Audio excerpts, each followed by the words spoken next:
نحمدہ و نصلی و نسلم علی رسول الکریم۔ ناظرین، آپ دیکھ رہے ہیں میرا YouTube channel AKQ Islamic academy. میں ہوں عبد الخالق قریشی۔ آج ہم نماز کی تیسری شرط استقبال قبلہ کے حوالے سے کچھ پڑھیں گے۔ استقبال قبلہ سے مراد یہ ہے کہ آپ اپنے چہرے کو، اپنے سینے کو قبلہ رخ کریں، قبلہ کی طرف منہ کرنا۔ قبلہ کی طرف منہ کرنے سے، قبلہ کی طرف سینہ کرنے سے جب آپ قبلہ کی طرف اپنی سمت درست کر لیں گے تو یہ استقبال قبلہ تیسری شرط آپ کی ادا ہوگی۔ اس میں کچھ اہم مسائل جو ہیں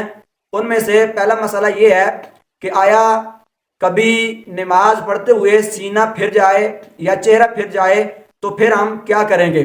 یاد رکھیے، آپ نے نماز کی حالت میں جان بوجھ کر کبھی بھی چہرہ یا سینہ نہیں پھیرنا، کیونکہ یہ آپ کی نماز کو فاسد کر دے گا۔ اگر کسی عذر کے تحت یا غلطی سے آپ کا چہرہ پھر گیا قبلے سے، تو اب آپ کو چاہیے کہ آپ پر واجب ہے کہ آپ فوراً سے اپنے چہرے کو قبلہ کی طرف دوبارہ کریں، یعنی واپس اپنی حالت پر لے کر آئیں۔ اگر نہیں لے کر آئیں گے تو یہ آپ کا واجب جو ہے یہ رہ جائے گا۔ اسی طرح اگر آپ کا سینہ جو ہے وہ پھر گیا غلطی سے، تو اس کا بھی حکم ہے کہ آپ اس کو فوراً قبلہ کی طرف اس کا رخ واپس لے کر آئیں۔ قبلہ رخ جلدی سے دوبارہ اپنی سمت پر واپس آ جائیں۔ جب آپ واپس آ جائیں گے 3 بار سبحان اللہ کہنے کے وقت کے اندر تو آپ کی نماز جو ہے وہ باقی رہے گی۔ اب اس میں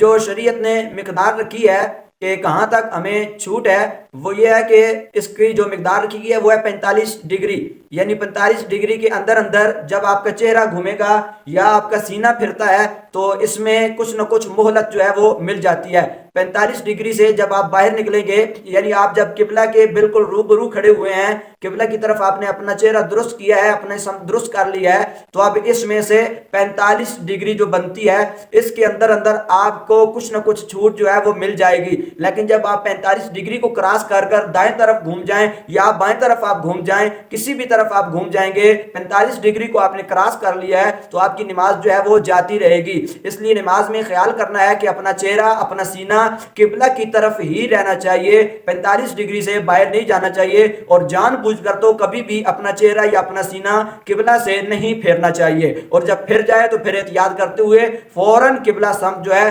اپنا درست کر لیجئے۔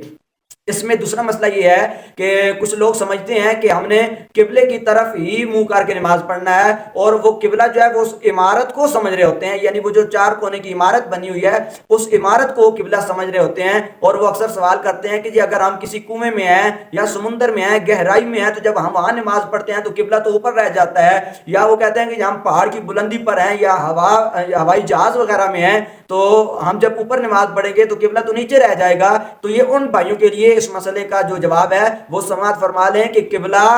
اس 4 کونے کی عمارت کا جو ہے اس کا نام قبلہ نہیں ہے، بلکہ قبلہ اس فضا کا نام ہے، جس فضا میں وہ 4 کونے کی عمارت جسے ہم خانہ کعبہ کہتے ہیں، وہ جس فضا میں موجود ہے اس فضا کو قبلہ کہا جاتا ہے۔ یعنی آپ نے اس فضا کی طرف جب آپ منہ کریں گے تو آپ کی نماز درست ہو جائے گی۔ پھر اگرچہ آپ گہرائی میں ہیں، کنویں میں ہیں، یا آپ بلندیوں میں ہیں، کہیں پہاڑ پر ہیں، تو جب آپ اپنا زاویہ درست کریں گے اس فضا کی طرف کریں گے، حالانکہ جب آپ گہرائی میں پڑھ رہے ہیں تو آپ نے اس فضا کی طرف اپنا زاویہ درست کیا ہے، جب آپ اونچائی پر ہیں تو پھر بھی آپ نے اس فضا کی طرف اپنا زاویہ درست کیا ہے، تو جب آپ کی اس فضا کی طرف زاویہ درست ہو جائے گا، پھر آپ گہرائی میں ہوں یا اونچائی میں ہوں، جب آپ اپنی سمت درست کر کے نماز پڑھیں گے تو آپ کی نماز ہو جائے گی۔ لہٰذا اس چیز کو آپ نے قبلہ نہیں سمجھنا کہ جو وہ عمارت ہے۔ اس میں یہ مسئلہ سن لیں کہ اگر بالفرض وہ جو عمارت آج کل ہمارے سامنے بنی ہوئی ہے، اس عمارت کو اگر وہاں سے اٹھا کر کسی اور جگہ پر منتقل کر دیا جاتا ہے تو اب کیا لوگ اس کی طرف منہ کر کے نماز پڑھیں گے؟ نہیں، شریعت کہتی ہے کہ اگر اس عمارت کو اٹھا کر کسی اور جگہ پر رکھ دیا، اب اگر اس کی عمارت کی طرف منہ کر کے آپ نماز پڑھیں گے تو آپ کی نماز نہیں ہوگی۔ ہم نے اسی جگہ کی طرف منہ کرنا ہے کہ جس جگہ پر اب وہ عمارت موجود ہے، کیونکہ قبلہ اس تمام فضا کا نام ہے، یعنی وہ زمینوں سے لے کر آسمانوں تک قبلہ ہی قبلہ ہے۔ تو پھر آپ جہاں بھی کھڑے ہو کر جو ہے اپنا زاویہ درست کر کے نماز پڑھیں گے تو آپ کی نماز جو ہے وہ درست ہو جائے گی، اور آپ کی نماز اللہ کے ہاں یقیناً قبول ہو جائے گی۔ تو یہ تیسری شرط جو ہے استقبال قبلہ، اس کے کچھ مسائل جو ہیں یہ دو میں نے آپ کے سامنے رکھے ہیں، تو انشاءاللہ اس پر مزید کچھ نہ کچھ آپ کے سامنے لے کر آئیں گے۔ اجازت دیجیے، اللہ حافظ۔